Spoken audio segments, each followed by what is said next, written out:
Just to introduce myself, firstly I'd like to acknowledge the Indigenous owners on whose land we meet in terms of the past, present and the young emerging elders. As a senior planning officer, I do a wide range of interesting things, and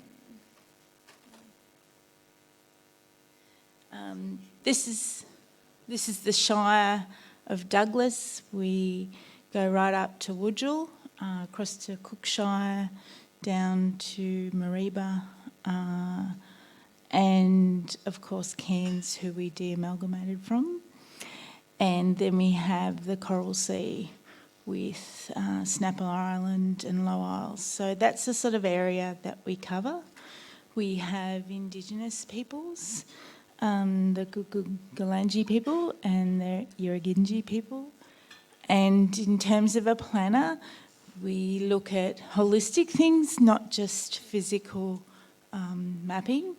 So it's good to present to people who are doing the mapping, the GIS people, but we have a strong emphasis on community and how that community engages with information. So the mapping programs that we work with, internally we have the Maps, Spectrum Spatial, as well as MapInfo Pro. And then externally, we use Queensland Globe, the Google Maps, and then we have an interesting cohort of people who need our services. And they range from the individual person who's purchasing a property or changing properties, and they want to know about their land and the planning scheme. And we also need to know about storm tide inundation, which has an impact to planning and future development.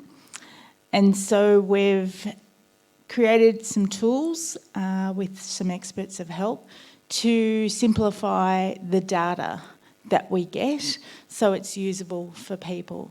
And there's also other mapping that we have, which includes the dashboard for disaster, and that's got flood cameras on them, and bridge load levels, storm tide evacuation movements. So with the the property reports, it was generated firstly from a Queensland Innovation Fund developed by Precisely. We've used it in Douglas and a number of other councils have used it. And it's a simple planning scheme tool that says if you pick a property, it will tell you all the different layers of the planning scheme in a mapping sense. But it also has links to codes to a physical document. And that's important in terms of the mapping. What you see is also connected to words, which planners think are very important, but not many other people do. And it's a formal report that people can get. Now, this information of looking through layers of a planning scheme map with overlays normally would take a planner 30 minutes to go through physically and find them for a property owner, or when we are looking at a site. So by clicking on this one tool, we get it in about 3 seconds.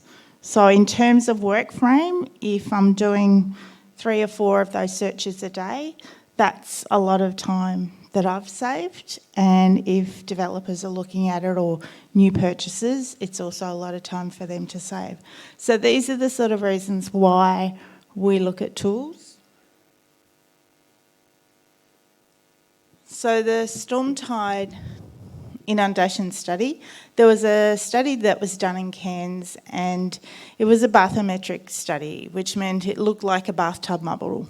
It assumed all the coastal areas had the same grade of beach, and it was very conservative. It had a freeboard of 1.5 metres. So when you're looking at development, they would have to fill, in addition to the Q100 level, another 1.5 metres, which was a lot of extra money of development, and it constrained the area of development that we could look at, especially in Port Douglas. So we needed a new study. So I applied for the Queensland Innovation Fund and I got 180K, which I was very surprised at. And we talked to JB Pacific initially because they had done our CHAS study, and they had also identified that it could be a problem of being too conservative. And then I went investigating all sorts of models, did my head in a bit for a year, and I sat through lots of lectures on the internet, thanks to COVID, about different modelling applications on different coastlines internationally around Australia, looked at climate change, all sorts of things. And in the end, we put out a brief, we got some responses, and JB Pacific was good at a response. They looked at, instead of just 3 different models, they looked at 4 different types of models for storm tide. And we asked them to look at the impact of vegetation, in particular mangrove densities, and how that would impact on storm tide. So it's the energy of that water coming up and going through the mangroves, it would dissipate in particular. So we got a lot of data results. One was mapping all our different types of vegetation and coastal areas. So some of them are basalt rock, some of them are very gentle beach fronts like this one, and then you have mangrove areas and inlets and just plain coastal areas. So we get this data and it says this is what happens in the year 2100 when you have a 0.8 metre sea level rise, and also impacts of current day. The current day ones are used for disaster management. So it looks at 1%, 2%, 5% events, and also for future. For the disaster management, it means that we can now have to evacuate less people from an area because we've now refined the impacts of storm tide, which is an improvement for our community resources. And for planning, it means we can develop more areas. So we get a technical report and we get lots of mapping that we use, and then we say, okay, how do we tell the community what it does? So they gave us some animations. And this is the sort of animation of the wave impact effects on the community. And that's what we're going to put on our disaster management dashboard to explain to people that storm tide doesn't just come over the seafront, it actually comes up the tributaries. Let's do it again. It is cool, and they had about 4 different types of that model to show, and one was showing the actual wave directions of those movements, but we thought this is an example to show to the community exactly what we mean when we say stay at home, because if you go out, your road behind your area might be flooded. So it's trying to get people to understand what we're talking about. So as a planner, I like the technical information, I like the technical data and the maps, but it doesn't help me in telling the individual landowner why we want them to build to a certain area, or why we want them to stay at home in a flood or storm event.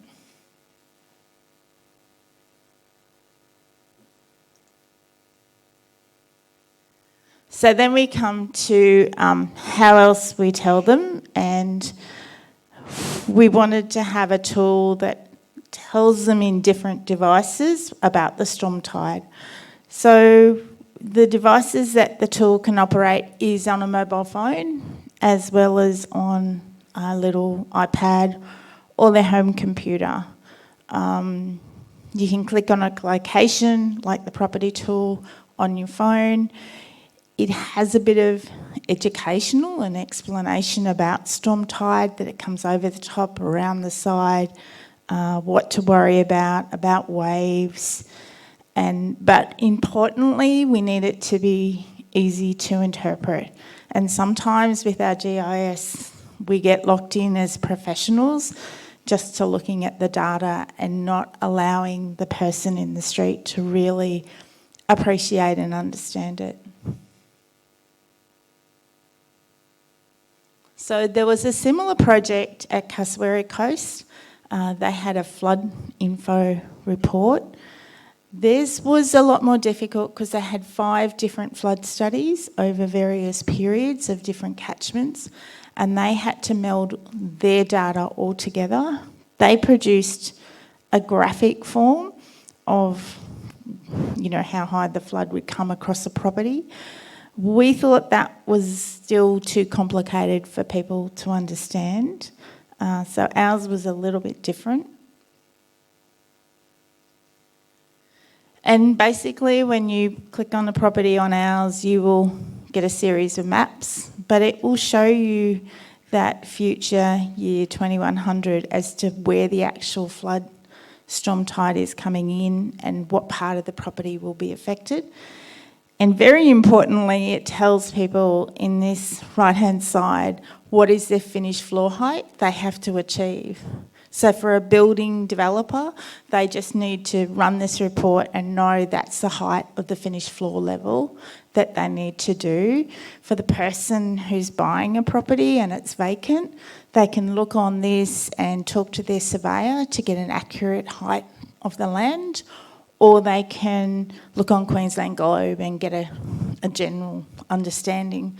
So they need to know if they're just building up one course of block work or they're building up 3 or 4, and that can be a big change in the cost of the price of the house, and their understanding of those things, and in turn their insurance. So insurance might come down if they can say, well, it is storm tide inundation protected.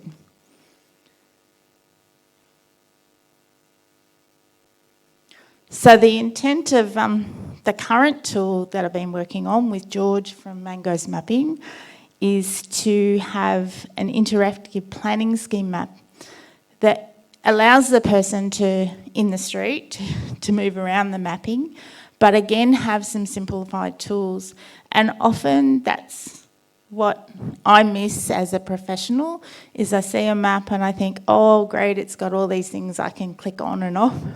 And to the layperson, when they view it, it's just like, oh no, I won't go there, I'll just ring her up. And I really don't need to be rung up every, time. Oh no, I'm looking at this property now. Can you tell me about this? So we're trying to educate people to have that information themselves, a lot of information, but how it is easy to get and make a good, informed decision. In particular, I'm happy about the way Mango's has looked at the design of it, not just the technical outcomes. Hopefully I can get it up online next week. And it has had their input of their new industrial design employee, which comes out as a very nice, easy to read program. And for the development community, it's important that all the local mapping programs read the same, or else they say, oh no, Douglas has got something different, I have to learn that. We just want them to get the information easily and quickly. So one of the things that we have linking in our mapping is this linking to our codes, our planning scheme codes and the written reports, the storm tide report, so they can generate a document quickly.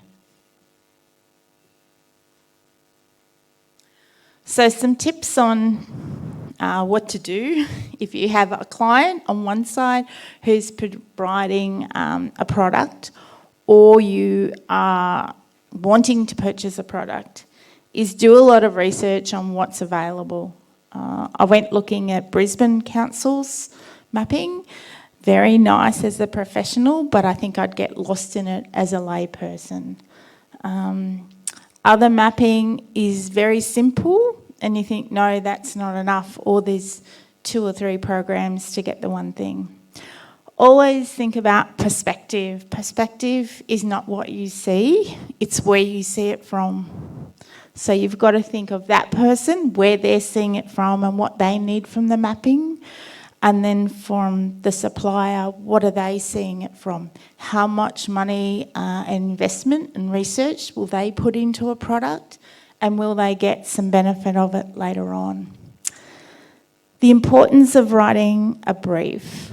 I've had training in planning as well as project management in building and heritage conservation, and I really can't emphasise how important it is to write a clear brief on either side so everyone understands expectations, the content, the format, the costing and the timing, and have some flexibility in those things. And it's always that project management triangle of what you're trying to get. Is that the time you want it to deliver that product, how important it is, the quality of it, and the cost. So our future needs, we'll look at flood mapping, and we've been talking to JB Pacific because they work with the insurance companies. Some companies have a good philosophy of saying if you're a small council, you'll only pay a small price for your flood mapping, and if you're a bigger council, you can afford to pay a bigger price. So it's always good to negotiate price. The other thing I'm looking at is places of significance, heritage sites, which is difficult with Indigenous heritage because they look at a lot of natural areas, and how do you interpret a holistic feeling of heritage into a GIS mapping? That's something which will be a challenge. And finally, whether we link the location of planning applications and approvals to people on a mapping system so they can see it and again have that linking to the documents of the application so it's easy for the user.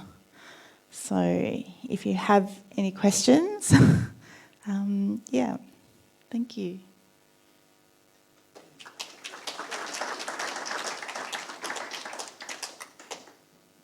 Yes. Finished floor height. Is that above mean height, mean tidal data? Yes, it's an AHD level that we'd put on. So it's the 1% incident, 1 in 100 year incident, plus the freeboard of 500. And if it's for a ground site, if they're doing a development, we'll only ask for it to be 300 above. So developers can calculate how much fill they'll need in an area, whether they're doing a large subdivision or a small one, and that has saved them a lot of money. Yeah. Yes? Has there been much positive outcome from the community potential developments? Yes, they love it. And we've had a threefold incident increase in property purchase over the last 12 months from people moving from down south, and they don't understand about storm tide, they don't understand about cyclones, wet season, any of that. So to have these tools, it's a lot easier for us. We get a more refined question that comes to us, and they're more informed about understanding the land and the community. They'll still say things like, oh, can you go out on site and tell us if a creek is there? And it's like, no, that's not my job. You'll just have to have a look yourself. But it is improving, and just to get the community to understand about storm tide and the danger of it, we think that was just as important as getting the planning information. Yes?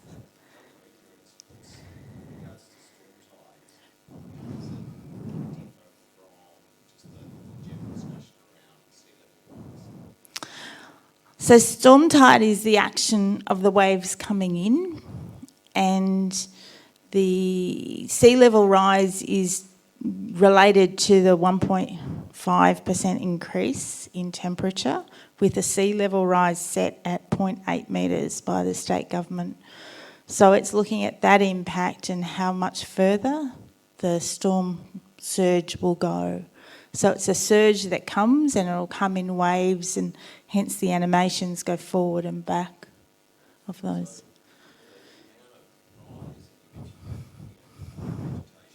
Mm-hmm.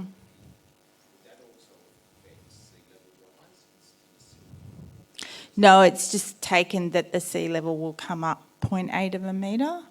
But where the storm tide surge is coming in, JB Pacific mapped the mangroves from digital aerials. They went ground truthing on that density of vegetation they were looking at to see what impact that will be on a reduction of the energy coming through, as well as the slope of the beach area and the foreshore area. Yes?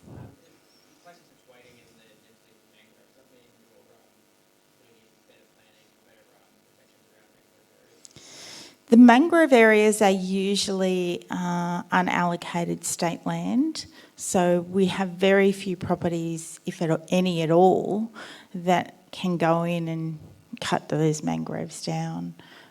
They're affected, they're a protected marine species, so any development application would trigger a referral to DAF for those, but development is really away from those areas, so we don't see that would change in mapping. But we did ask that if we had a cyclonic event that took away those mangroves, that we might be able to run the models again.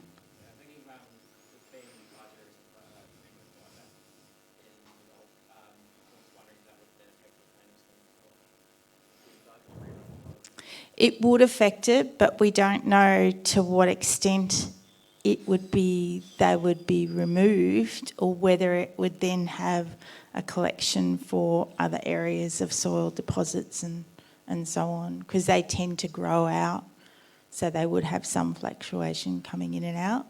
We had the models peer reviewed, which was an interesting meeting in COVID times. So we had some experts that were based in Scotland and in Singapore, as well as Melbourne, Brisbane, and us in Douglas Shire, and we all were meeting on a couple of times at the one time. So it was good to be able to ask those peer reviews different questions.